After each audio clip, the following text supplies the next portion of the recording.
Nouveau CQFR sur la chaîne Basket Session et on commence tout de suite avec l'un des comebacks de la saison, peut-être le comeback de la saison. Shai, Minnesota avec 99,9% de chance selon les probabilités estimées de l'emporter à 10 minutes de la fin. Les Timberwolves menaient 95-71 contre les Bucks et ce sont bien les Bucks qui ont terminé sur un 34-3 pour aller battre Minnesota. Victoire de Milwaukee 110-103. Deux gros artisans dans ce comeback. Giannis Antetokounmpo, qui a lancé son équipe évidemment comme d'habitude. Il a fini en triple-double, 23 points, 13 rebonds, 10 passes. Et Kevin Porter Jr. qui continue de peser dans cette équipe des Bucks. Comme quoi, 21 points, 5 passes, 5 interceptions, une embrouille avec Rudy Gobert et des paniers clutch pour Kevin Porter Jr. Depuis que j'ai dit que c'était pas une recrue très intéressante, il montre exactement le contraire et il fait des super matchs. Il est très très important en sortie de banc pour les Bucks. Ce craquage quand même, c'est incroyable ce qui s'est passé parce que tu sais parfois quand on a déjà vu des remontées de 20 points dans le quatrième quart-temps, ça arrive. Mais c'est-à-dire que là, enfin, en général, ça se joue à la fin, ils reviennent, il reste 30 secondes et ça égalise.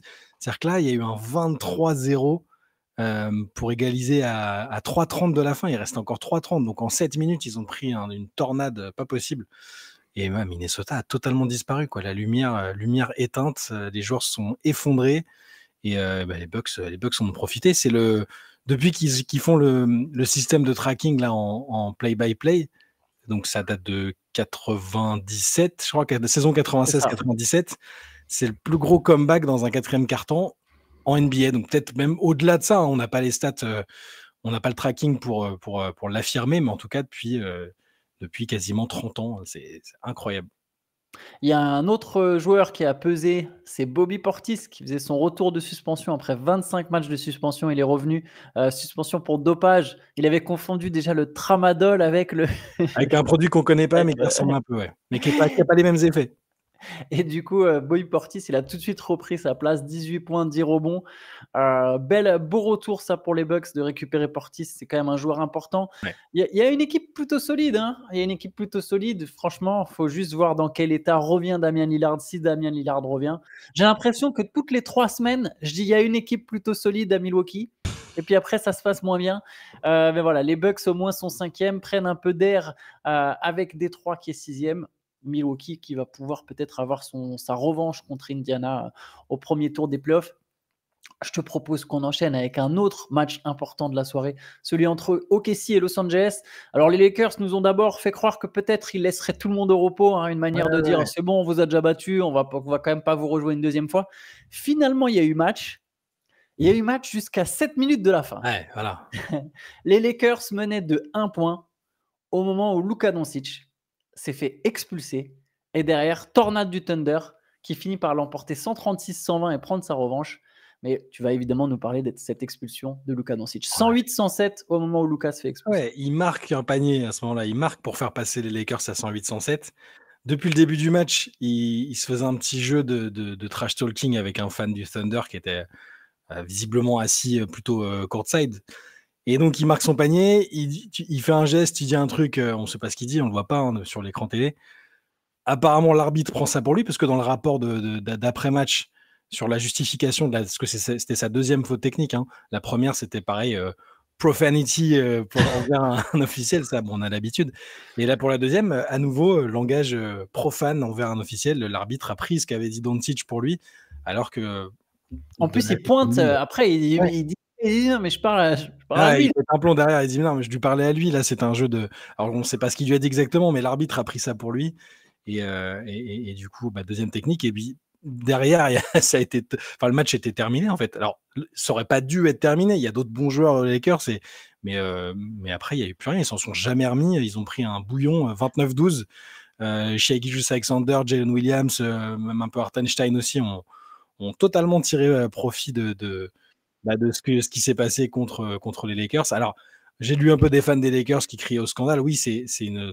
Enfin, si ça s'est bien déroulé de cette manière-là, si c'est bien le fan que visait Doncic, c'est une erreur et c'est une forme d'injustice. Mais bon, voilà, les fans des Lakers crient au scandale. C'est pas non plus. C'est juste. C'est ahurissant et c'est dommage parce que le match était cool, que ça allait donner une fin de match serrée, que deux équipes s'étaient présentées au complet. Ouais. Et c'est dommage que ça tourne à ce moment-là, quoi. Il faudra que les Lakers, s'il y a des choses comme ça qui se reproduisent en playoff, maîtrisent mieux leurs émotions quand même, et gèrent peut-être un peu mieux ces situations-là aussi, hein, Luka le premier. Parce que tu peux pas, si c'est un match important, imagine, et qu'il est en train de se pourrir avec un fan sur le côté, ça peut pas se passer comme ça. Je conseille quand même pas trop aux fans adverses de chambrer Luka Doncic. Oui, C'est ça. généralement pas la meilleure méthode pour que ton équipe gagne. Mm. Doncic, il finit avec 23 points en 31 minutes. Il a plus 6 de plus-minus. Ça s'est plutôt bien passé quand il était sur le terrain.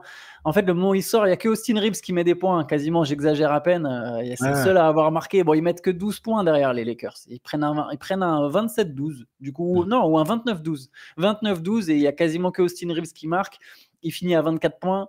28 points de LeBron. Théo nous signalait à juste titre qu'en début de match, ce qui était intéressant, c'était que le Thunder encourageait LeBron à aller mettre ses points, notamment sur le mid-range, en lui laissant Jalen Williams sur lui, en passant sous les écrans, etc. Jalen Williams, justement, il a mis 26 points. Il a été plutôt au rendez-vous. 42 points de chez Gilgeous-Alexander, qui a été à droit de loin, notamment. Ouais. Le Thunder a été à droit de loin. Ça a été la différence avec le match d'avant. Et c'est souvent la différence pour le Thunder, en fait. Est-ce que ça rentre ? C'est marrant, une équipe qui est aussi forte en défense, ça tourne beaucoup autour de son adresse. Et là, pour le coup, Luguentz-Dort, il en met 5 sur 8. Les progrès de Luguentz-Dort à 3 points cette saison, il est quasiment à 40%. C'est une vraie clé importante pour OKC, c'est de savoir est-ce qu'il va réussir à avoir le même pourcentage en playoff. Parce que s'il a le même pourcentage, enfin, s'il en met dedans en playoff, Dort, il peut être un gros facteur X pour OKC. Il ne faut pas oublier non plus qu'ils ont sorti Josh Giddey de leur groupe, hein, qui était complètement ignoré par les Mavericks lors des derniers playoffs. Ça a aussi pesé. OKC essaie Dort semblait apprendre de ses erreurs, le Thunder aussi, à voir jusqu'où ça va pour OKC. On peut noter que Shai Gilgeous-Alexander n'a tiré que 9 lancés, si je dis pas de bêtises. Il en a tiré 11, il en a mis 9. 11, ouais, il met 9 sur 11. Et je ne sais pas si tu as vu, mais juste un peu avant le match, ils avaient sorti des extraits où Jalen Williams dit non, mais il y en a marre de dire que c'est qu'un mec qui obtient des lancers. Il est que 8e, je crois, au nombre de lancers par match, et il devrait en avoir 6 ou 7 de plus. C'est juste que les gens ont la rage et qu'il arrive à être aussi habile et aussi crafty dans sa finition. Et il a montré encore une fois, c'est pas que un tireur de lancer, c'est pas qu'un mec qui obtient des lancers, c'est un scoreur avec de multiples armes. Après, bon, il en tire si tu prends sur 36 minutes. Sur son temps de jeu, ouais. Il n'y a que Giannis et Embiid qui en tirent plus que Shai. Mais Shai a des lancers parce qu'il provoque des fautes. Il y a aussi des coups de sifflet. On a déjà vu des compiles vidéo, mais c'est aussi un joueur qui attaque bien le cercle, qui a un excellent footwork, qui a un jeu de feinte, qui est capable de changer de rythme, qui est long, qui a des longs bras. Alors, c'est un attaquant de façon absolument incroyable en 1 contre 1. Et par contre, ce qui est intéressant, c'est que sur le match d'avant, contre Los Angeles, celui qui perd, justement, il tire 0 lancé. C'est la première fois de la saison qu'il tire 0 lancé. Ouais. Donc, victoire du Thunder qui prend sa revanche, qui gagne sa 65e victoire de la saison. C'est aussi la 51e par 10 points en plus. Ça, c'est quand même incroyable. C'est un record NBA. Et OKC, aujourd'hui, si on compte que les victoires à 10 points au plus, serait quand même 2e de la conférence Ouest à 1 victoire des Rockets. C'était une règle que pour le Thunder. Il n'y a que le Thunder. On compte une victoire que si c'est 10 points au plus, serait quand même 2e. Et d'ailleurs, en parlant des Rockets, les Rockets sont assurés de finir 2e grâce à cette victoire d'OKC contre Los Angeles. Je te propose qu'on passe du coup sur la troisième grosse affiche de la soirée. Les Celtics ont battu les Knicks à New York 119-117. Là aussi, beau duel parce que les deux équipes sont venues au complet et ça s'est joué en prolongation. Panier décisif de Jason Tatum à 3 points pour arracher la prolongation, pour reparler un peu de la stratégie de Thibodeau et des Knicks sur cette action. Et panier décisif de Kristaps Porzingis qui en a mis 8 des 3 points en fin de prolongation pour donner le dernier avantage à Boston. 34 points pour Porzingis, 32 pour Tatum. Et c'est la 4e victoire des Celtics contre les Knicks cette saison. On avait déjà un peu parlé des difficultés des Knicks lors de certaines oppositions, lors de certaines affiches. Les 3 fois précédentes, ça avait été des roustes ou pas loin. La 3e, un poil plus serré encore. Je crois que c'était quand même entre 10 et 15 points. Cette fois, au moins, il y a eu un match serré et les Knicks se sont bien défendus. Par contre, Porzingis dans son ancien jardin du Garden qui qui les tue, qui fait un super match. Tu l'as dit, les 8 paniers à 3 points, le tir qui est difficile en plus. C'est pas un tir, il n'est pas dans un fauteuil, hein, le panier qui marque à 3 points dans la prolongation. Et les Knicks l'auraient emporté sans le panier de Tatum que tu évoquais à un peu moins de 3 secondes de la fin du quatrième quart-temps.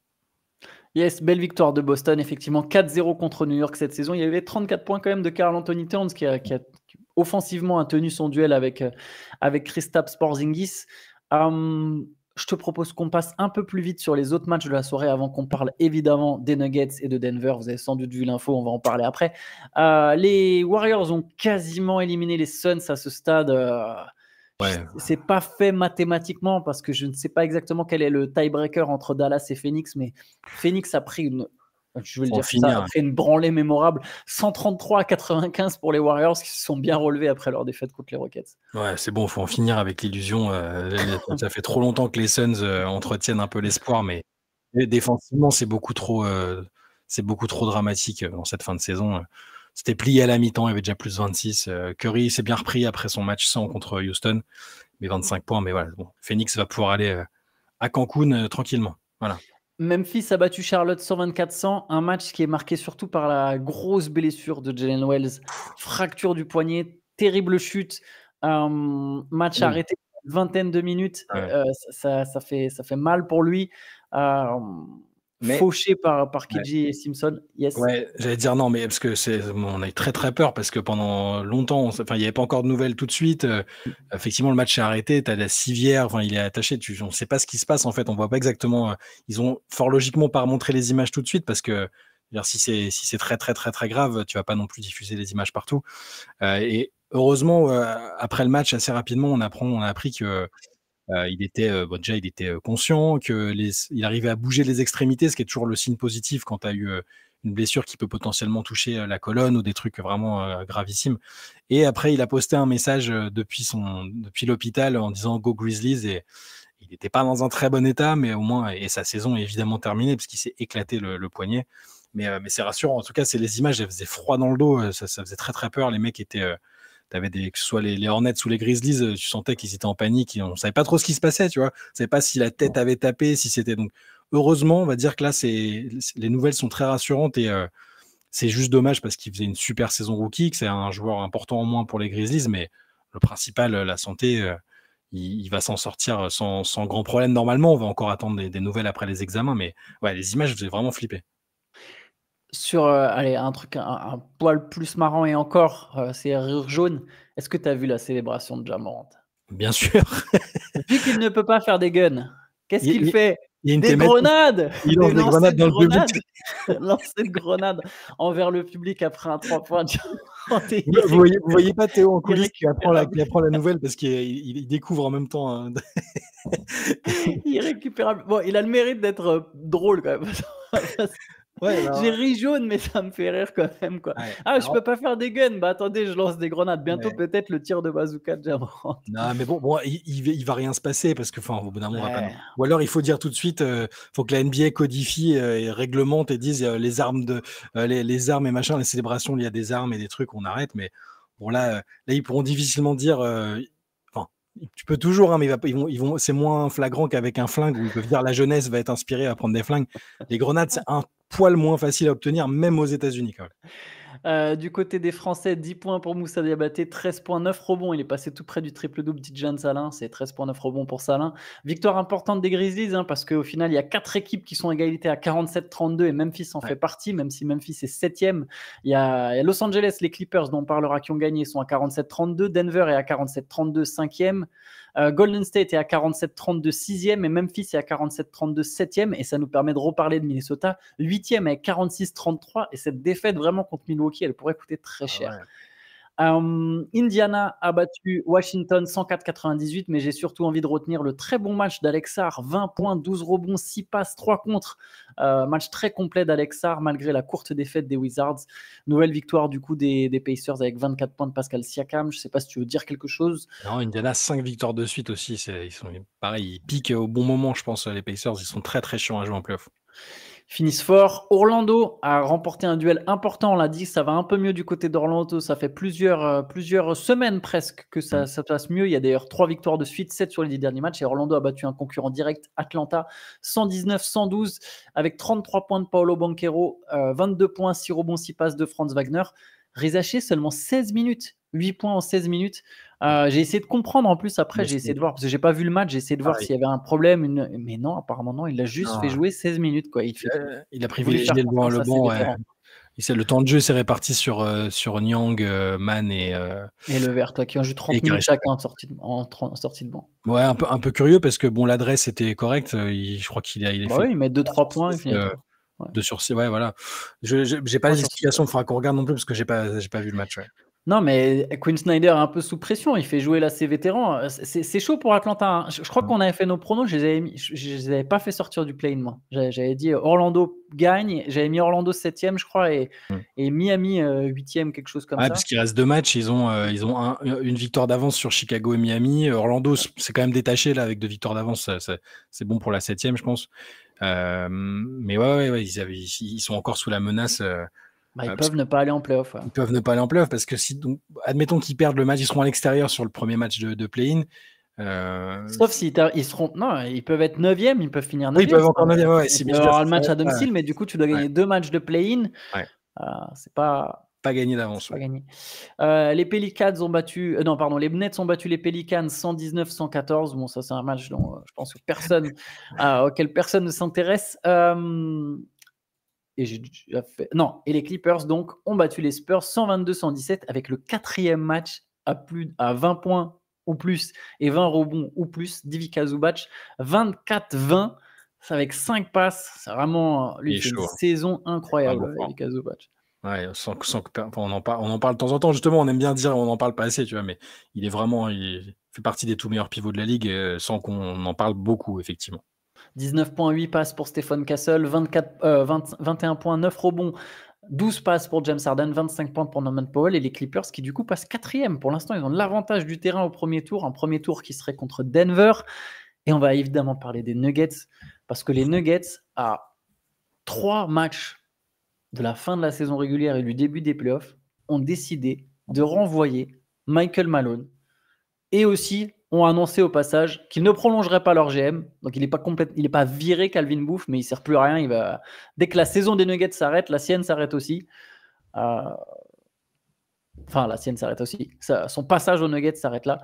Donc le GM qui était en place pendant l'année du titre et le coach qui est là depuis 10 ans, le seul coach qu'a connu Nikola Jokic, Michael Malone. C'est incroyable. Vraiment littéralement. Pas le fait que... On savait, ça fait plusieurs mois qu'on sait que Michael Malone et Calvin Booth ne peuvent pas se blairer. Ils sont en désaccord sur des sujets stratégiques, sur le temps de jeu accordé à certains joueurs. Plein de choses qui font que ça peut être tendu entre un GM et le coach. C'est pas dramatique. On pensait tous que ça se réglerait à l'intersaison, soit avec la franchise qui trancherait en choisissant en faveur de l'un des deux. On se disait peut-être Malone, il est là depuis plus de 10 ans. Moi, je pense, ce qui est incroyable, c'est le timing en fait. C'est pas en soi que Denver tourne la page de l'un ou de l'autre, voire des deux. Ça peut s'entendre à un moment, mais le timing, c'est invraisemblable. On était déjà un peu halluciné sur le timing pour Luka Doncic sur une échelle plus longue.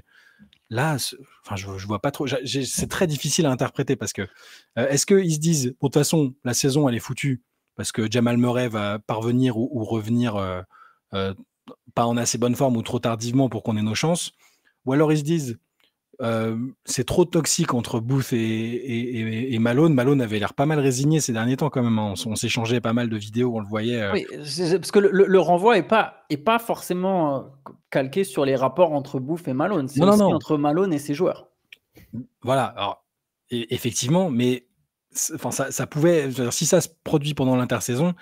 En tout cas, ce qu'on disait sur l'atmosphère qu'il y avait à Denver, moi j'entendais surtout des trucs sur les deux, sur Malone et Booth ensemble, et ça rejaillissait sur le reste de l'effectif. Mais c'est soit ils croient plus du tout en leur capacité, en la capacité de Malone à coacher, à réussir à faire un bon parcours en playoff, soit ils se disent l'effectif il est quand même encore assez bon, on a le meilleur joueur du monde. mais ça pourrit trop l'atmosphère. Du coup, on va mettre l'un des très bons assistants qu'ils ont, parce que c'est un très bon coaching staff. Adelman, il est respecté. Mais tu te rends compte, je sais pas si ça s'est déjà vu à 5 matchs, une équipe qui peut encore finir, ils peuvent finir 4e encore, on est d'accord? Ils peuvent finir 4e, tout comme ils peuvent finir 8e. Voilà, mais il y a encore un scénario où ils peuvent finir 4e. C'est fou, une équipe qui a été championne il y a 2 ans, un coach qui est là depuis 10 ans, c'est incroyable, j'arrive pas à comprendre. Et s'il y avait eu juste Malone qui saute, on aurait pu se dire que c'était une décision un peu unilatérale du GM comme ce qui s'est produit à Dallas. Sauf que là, ça a l'air d'être venir de plus haut et ils ont l'air d'avoir dit vous nous saoulez, on veut passer à autre chose. Il y aura plus d'influence pour Malone, plus d'influence pour Booth et voilà. Mais ça pose plein de questions parce que ils ont quand même quand tu as le meilleur joueur du monde, que tu as un effectif qui est quand même plus que correct, c'est hallucinant. Moi c'est le timing. En soi, tu m'aurais dit ça en début d'intersaison, les Nuggets ont décidé de passer à autre chose. Ils ont toujours Jokic qui change de coach et de GM. Ça veut dire c'est un choix, c'est un choix de projet. Là, maintenant, à cet instant-là, c'est invraisemblable. Je vais d'abord mettre en avant ce qui ressort quand même du renvoi de Michael Malone jusqu'à présent des insiders. Déjà, lui-même a reconnu il y a 2 semaines avoir perdu son groupe. Enfin, il l'a reconnu. Il n'a pas dit j'ai perdu mon groupe, mais il a dit voilà, les gars m'écoutent pas, ils regardent pas les vidéos, ils écoutent pas le message. Donc clairement, Malone, il y avait une disconnexion avec ses joueurs qui, je pense, est encore plus importante dans son renvoi que l'éventuelle brouille avec Calvin Booth. Je ne sais pas si c'est vraiment l'atmosphère pourrie, ça y joue sans doute, mais il y a déjà le fait surtout qu'il a perdu son groupe. Il a l'air d'avoir perdu son groupe. Et ça a pesé dans la décision des Nuggets. C'est ce que disent aussi les insiders américains.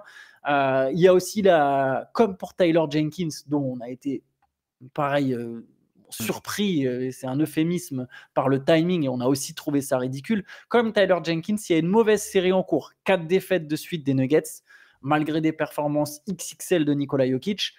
Une saison qui est en train de prendre une sacrée mauvaise tournure. Denver peut encore rater les playoffs après avoir été quand même longtemps dans le top 3, longtemps deuxième. Les Nuggets peuvent rater les playoffs. Ça serait quand même assez rocambolesque.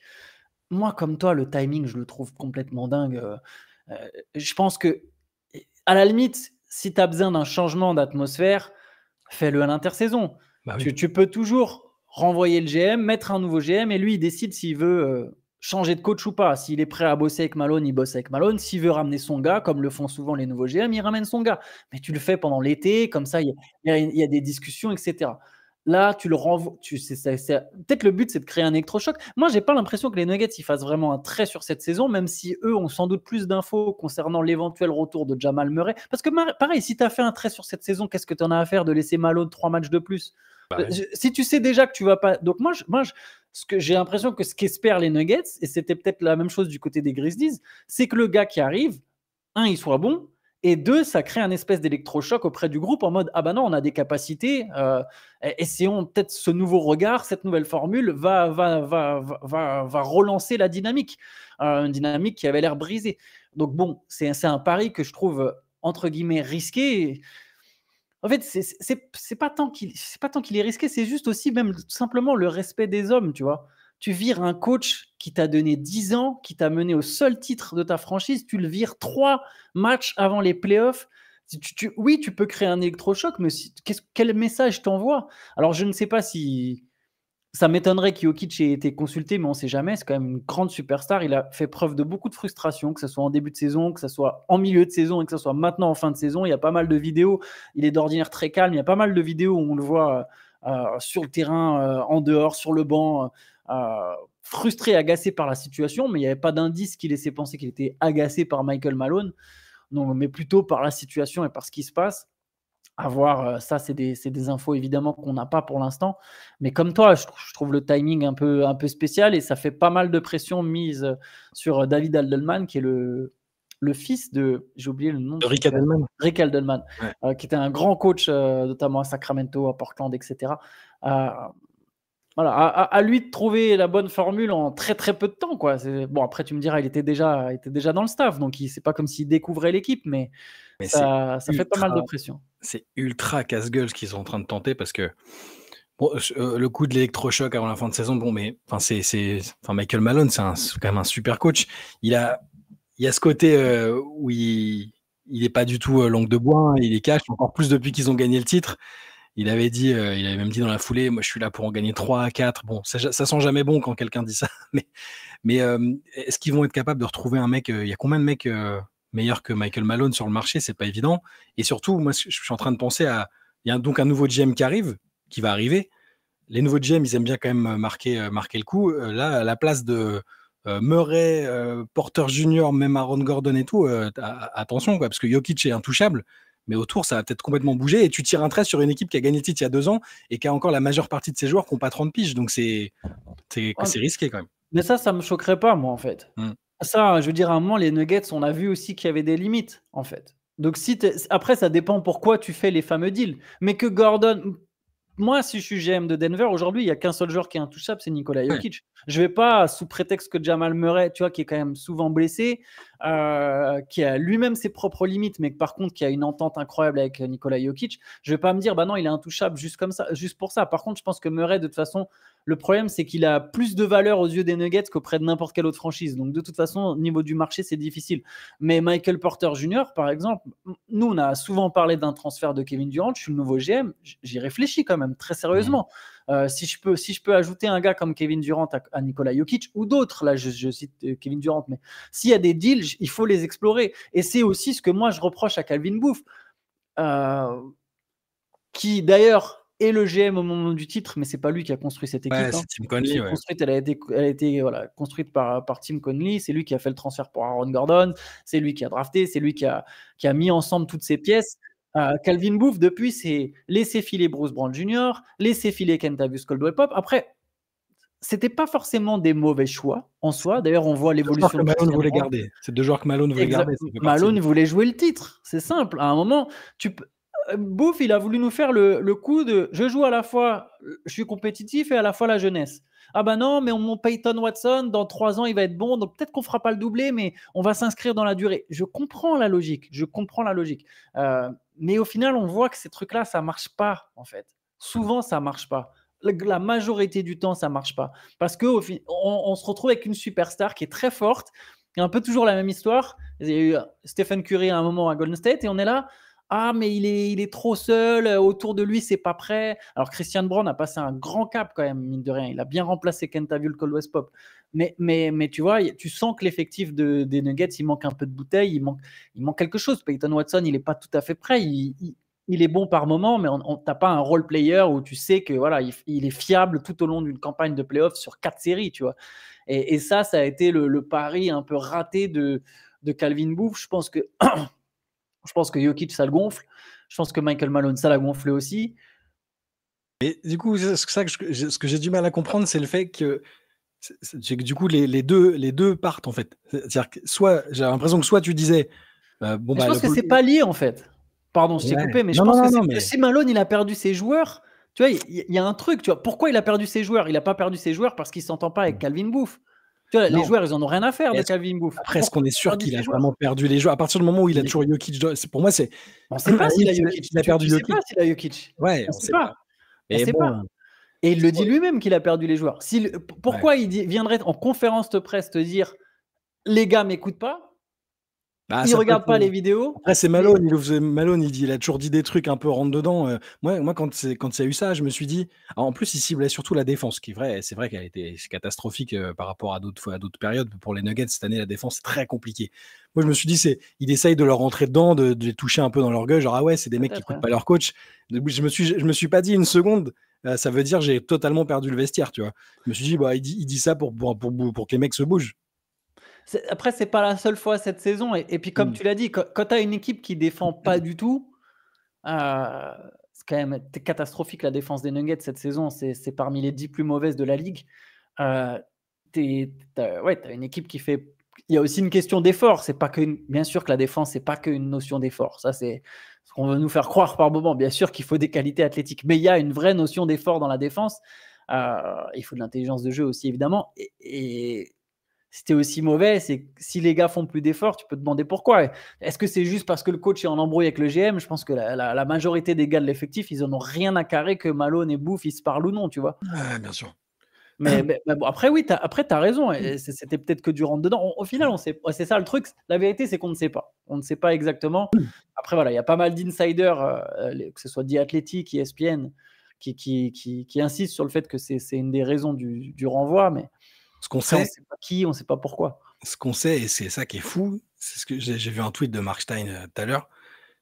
C'est la première fois qu'il y a une équipe avec un bilan positif qui vire son coach aussi tard dans la saison. Voilà. C'est Ah bah pour ouais, ça que pour ça que le timing, il est. On n'aurait rien dit, je veux dire, sur l'intersaison. Après, tu peux dire, ah là, c'est un peu irrespectueux pour Malone de s'en séparer maintenant. Le gars, c'est le meilleur coach de leur histoire, machin, machin. C'est vraiment là. Enfin, qu'est-ce que tu cherches à provoquer? Et en annonçant en plus que le GM part, moi, j'attends plus d'explications. Apparemment, il y a eu une interview qu'on n'a pas eu le temps de regarder encore, mais de Kroenke, le propriétaire qui parle des choix. Du coup, qui est vraiment à l'origine de la décision, enfin de la double décision? Est-ce que c'est vraiment le président enfin, bon. Enfin, Ah non, visiblement, c'est lui. je crois que c'est lui, que c'est le CEO. C'est pour ça que, oui, du coup, que Booth n'est pas prolongé non plus. Après, ouais, voilà, de toute façon, tu l'as dit, le timing est terrible et trouver mieux que Michael Malone. Après, voilà, c'est peut-être pas non plus l'un des 3 meilleurs coachs de la ligue, mais c'est un mec qui a fait ses preuves, qui est là depuis 10 ans, qui C'est a l'un mené des. une équipe au titre, un des rares Je sais pas si coachs c'est en l'un activité des. qui est champion. Je sais pas si c'est l'un des 3 meilleurs coachs de la ligue, mais c'est l'un des 3 seuls qui restent après le Covid. Parce que Ouais. t'avais vu ça, c'était Il y incroyable. avait Spoelstra, Popovic et Spoelstra, Popovic, Malone. Et Kerr, c'est le 4e, pardon. Ouais. 4e, et sinon, toutes les franchises ont changé de coach depuis le Covid. Allez, juste un petit truc positif sur les Nuggets, un petit mot d'encouragement. Tu vois, quand les Cavs, alors c'est pas le même timing, hein. Attention, de toute façon, Ouais. le timing fait tout. Mais quand les Cavs virent David Blatt, ils sont largement en tête. On se dit, qu'est-ce que c'est que ça? Au final, Tyronn Lue, tu vois, on ne sait pas ce que tu récupères derrière. Au final, Tyronn Lue est champion. Après, gros bémol, il avait un certain LeBron James. Ça Bon, joue là, beaucoup. ils ont Mais là, Jokic, le mais nouveau bon. coach, il a un certain Nikola Jokic. Voilà. Mais bon, tout ça pour dire que voilà, ça peut arriver. Par contre, c'était pas du tout le même timing. Le timing fait une énorme différence aussi. Ouais. Mais voilà, tu vois, des fois, on est persuadé qu'un coach est très très bon et ça peut être le cas. Et finalement, un autre arrive derrière. Dans une moindre mesure, il y a toute une partie de la fanbase des Warriors qui est choquée du renvoi de Mark Jackson. Bon, c'est des cas différents. C'est des cas différents. Et de toute façon, je pense qu'on l'a dit et on l'a redit. C'est pas tant juste le renvoi de Michael Malone, c'est le timing qui est absolument catastrophique à 3 matchs des playoffs, quoi. Il faudra surveiller l'intersaison aussi, parce que lui, c'est un drogué de basket. Il va rechercher un banc. Je le vois pas du tout s'arrêter et faire une pause, hein. Je pense qu'il va tout de suite rechercher un banc, et il y a plein d'équipes qui vont se pencher sur son cas.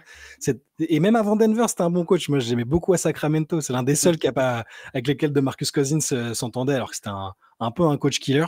Il faut surveiller sur les bancs. Je pense qu'il va être au cœur de pas mal de discussions, Malone. Alors, tu vois, j'ai envoyé Taylor Jenkins à Portland. Bah, tiens, je viens de me spoiler. Bon. J'allais te dire, si les Bucks, si ça se passe mal, c'est peut-être le moment rêvé de se dire « Ah, alléluia !» Allez, bye le doc. Mais c'est un coach que j'imagine très très bien à Milwaukee avec Giannis Antetokounmpo. Doc vient de réussir une remontada dans un match, pas dans une série. Tu vas pas non plus hein. Laissons-le se satisfaire un peu pour l'instant. Effectivement. Bon, allez, on va s'arrêter là-dessus. Je vous rappelle, on est le 9 avril. Du coup, c'est le dernier jour. Enfin, demain est le dernier jour. Théo, c'est aujourd'hui. Pardon, vous avez jusqu'à dimanche. Ça a changé aussi les dates. Ça change comme ça, sans prévenir. Donc, vous avez jusqu'à dimanche pour profiter des frais de port offerts si vous achetez le nouveau MOOC, le MOOC Miami. C'est disponible sur le shop de Basket Session, basketsession.com. Voilà, allez faire un petit tour. Et nous, on se retrouvera demain pour un nouveau CQFR. Ciao, ciao. Ciao.